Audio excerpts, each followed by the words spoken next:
Wants to throw it to Sewell. He caught it. Billy Sewell with a first down. Oh, yes. The big man dives down the 31-yard line. Oh, that is beautiful.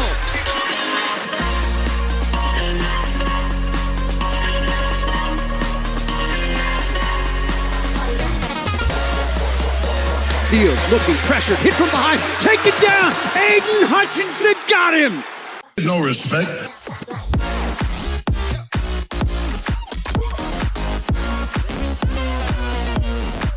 So, we look like we're ready. This is day one.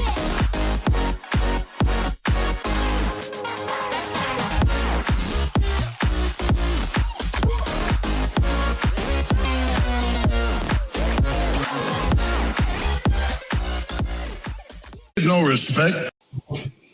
All right, Lions fans, we've got a much different story this week. And before I get into some of the stats and that, Lions started hot. Defense came to play, and right away, Brian Branch gets an interception to lead these Lions to their second TD. Scary news right now is Frank Ragnow is injured, and the story is he is unlikely to come back. He has suffered a knee injury in the second quarter, and this was my biggest fear all season long.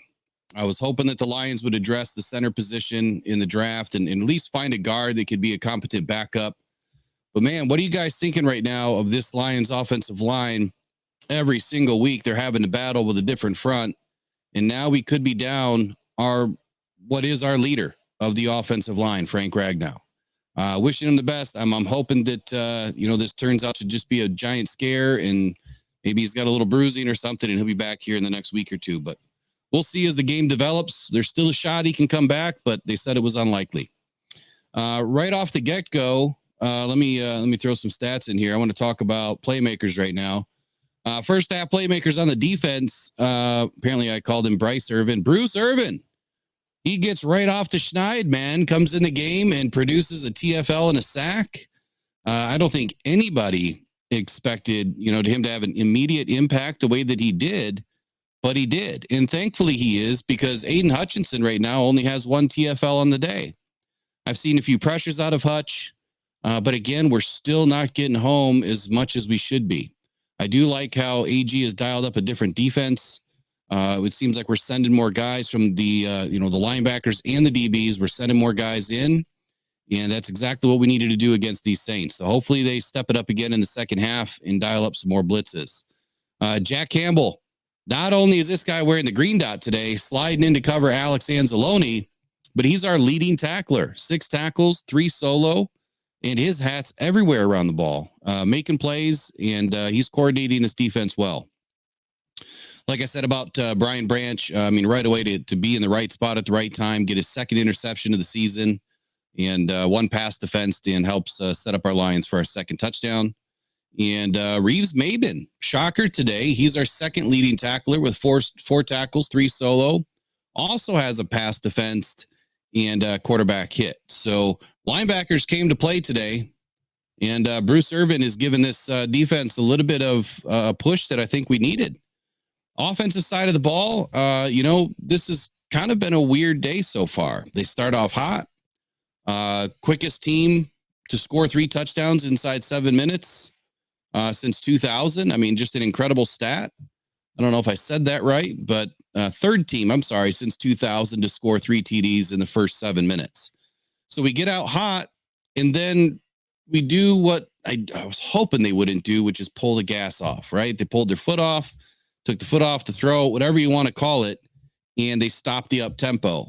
And I feel like that's allowed our Lions to kind of play more lackadaisical, and we're seeing it on the defensive side of the ball too. I want to see this team push. I don't care if it's 50 to 10 at half. Then you can relax a little bit. But 21 points is not enough in this league to ever feel comfortable. And I want to see this team continue to push and play in the up-tempo. The up-tempo is working early, and it's the minute they go back to a non-up-tempo type of style of offense, you see, what's happening, punt after punt. But on the offense, man, Sam Laporta playing a big game today. 5 receptions, 68 yards, and a TD. Goff is really threading the ball nice today. There's been a couple of missed attempts that I'm sure he would love back. And the one complaint that I have for Ben Johnson is, can we please stop throwing the hitch? I do not like the quick hitch. Almost every single time that Goff is throwing it, he's almost getting an interception on every throw.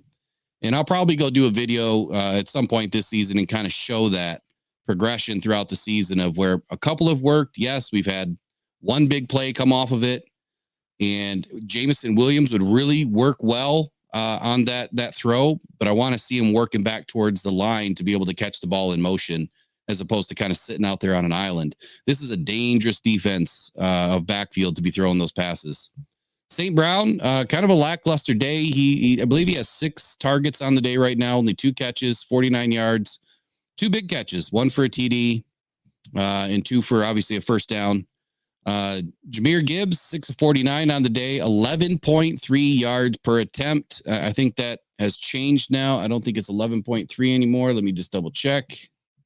But that's what it was before that last run. He is now at, where is it? 8.2 per attempt. David Montgomery, 11 for 47, 1 TD, and he's at 4.3 now per attempt. Of course, I didn't update this in the last minute, but that's what we got for the day. Goff is 9 of 15 for 127. That is accurate. He is above his yearly average right now at 8.5 yards a pass. No interceptions, although he almost had 1, and thankfully he didn't. And actually, he almost had 2 because that hitch play almost turned into an interception as well. So what are you guys thinking about this Lions game today? I mean, they jumped out and they're doing exactly what they needed to do. They needed to change everything on defense. They needed to get more aggressive on offense, and they're doing just that. Let me recap some of the first plays.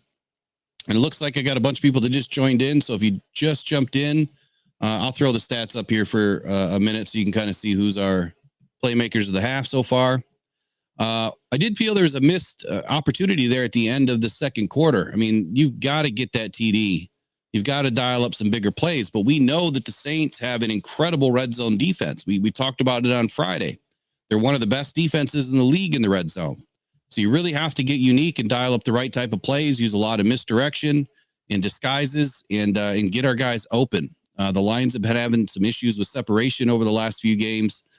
We're not seeing that so much today, but it seems like Jared Goff is having to throw in some tight windows.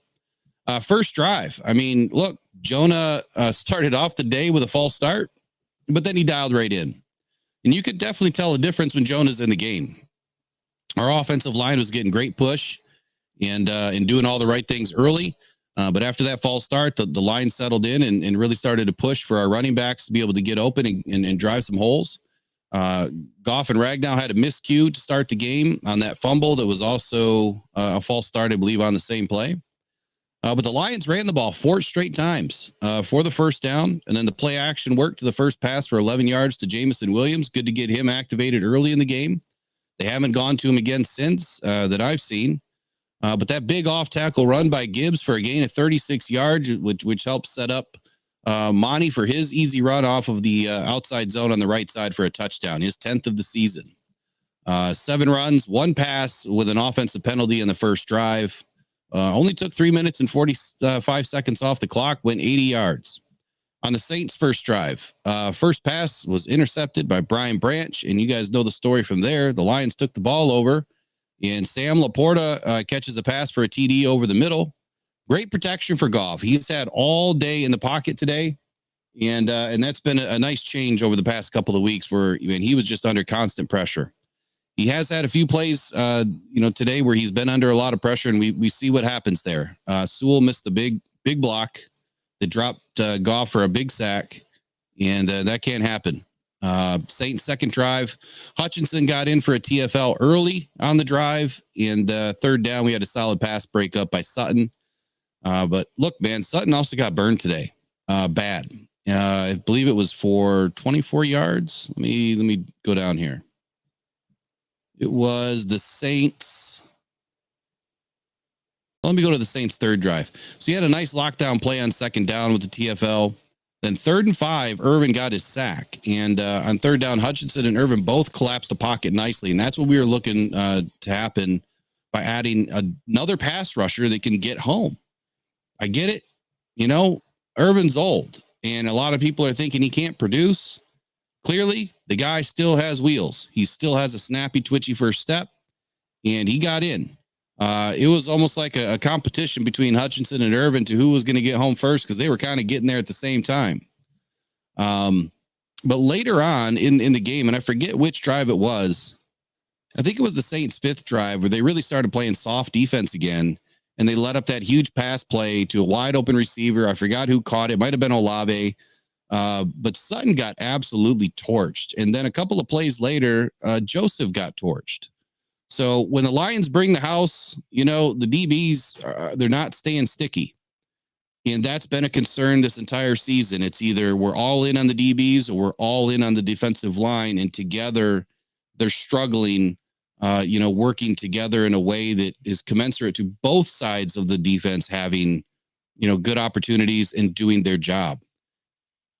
I'm expecting that the Lions are going to make a change here in the offseason and find, some DBs that can stay sticky. Sutton is doing a good job, but he's only one guy, and he does give up a big play here or there.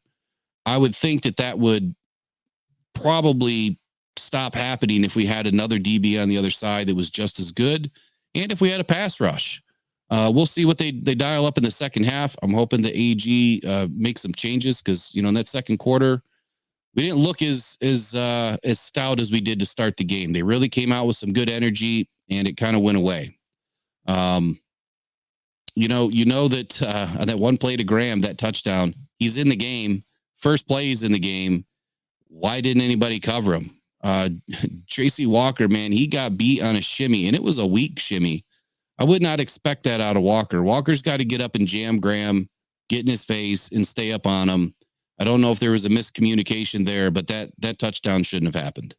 But then again, if we're getting a bigger pass rush at the line of scrimmage, a lot of that stuff starts to disappear. So our season is still hindering on this pass rush becoming more effective. It is December now. This is when we have to start playing our best ball. And I like what I seen today. I'm ecstatic about the Lions coming out with the energy that they did. Let's hope that they continue it in the second half. I believe the Saints will be getting the ball to start the third quarter, and we'll see how the rest of it goes. So we'll see you guys after the game. As far as the start time for the post-game show, I'm not real sure if it's going to be right at 4:45. I've got to get a few things prepped and ready to go, and it'll be shortly around that time, whether it's a little bit before or a little bit after. If you guys are watching today and you haven't subscribed yet, please take an opportunity to subscribe and get your notifications as to when we go live and when we produce some good content for you. That's all for Rock Down Detroit Lions halftime show. Enjoy the game. Go Lions. Go One Pride. We'll see y'all after the game. Take care.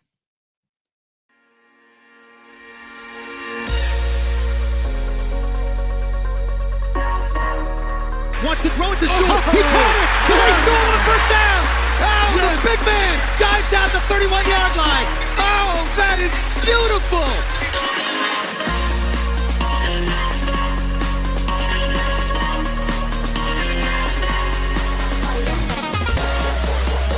Fields looking pressured, hit from behind, taken down. Aiden Hutchinson got him. No respect.